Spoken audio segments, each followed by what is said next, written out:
Fifth সেমিস্টারের ছেলে মেয়েদের জন্য গল্পের পেপার থেকে রবীন্দ্র ছোট গল্পের ওপর আমার অফলাইন ব্যাচে একটি পরীক্ষা নিয়েছিলাম।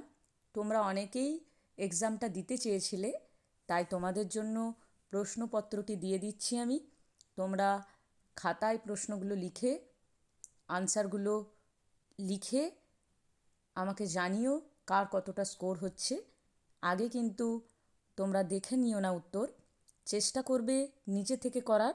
কতগুলো পারছো দেখো, তাহলে বুঝতে পারবে এখনও পর্যন্ত তোমরা পরীক্ষার জন্য কতটা প্রিপেয়ার, বা টেক্সটগুলো কতখানি পড়েছো, লাইনগুলো চিনতে পারছো কি না নিজেরা দেখো।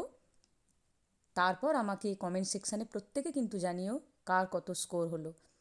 আর যে উত্তরগুলো পাবে না একেবারে শেষে আমি কিন্তু সে উত্তরগুলো জানিয়ে দেব, সেটাও তোমরা আমাকে কমেন্ট সেকশানে জানিও কোন উত্তরগুলো তোমরা পারছো না বা কোন উত্তরে তোমাদের সমস্যা আছে। কেমন?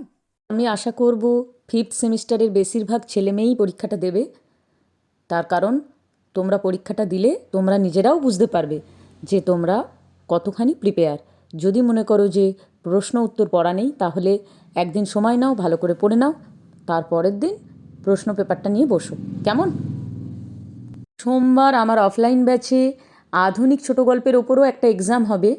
যদি দেখি তোমরা ইন্টারেস্টেড বা সিরিয়াসলি পরীক্ষাটা দিচ্ছ, তাহলে কিন্তু পরের দিন আমি তোমাদের সেই প্রশ্নপত্রটিও শেয়ার করে দেব। আর যদি দেখি না তোমরা একেবারেই পড়াশোনা করছো না, তাহলে কিন্তু আমি আর কষ্ট করে সেই প্রশ্নপত্রটি তোমাদের জন্য শেয়ার করব না।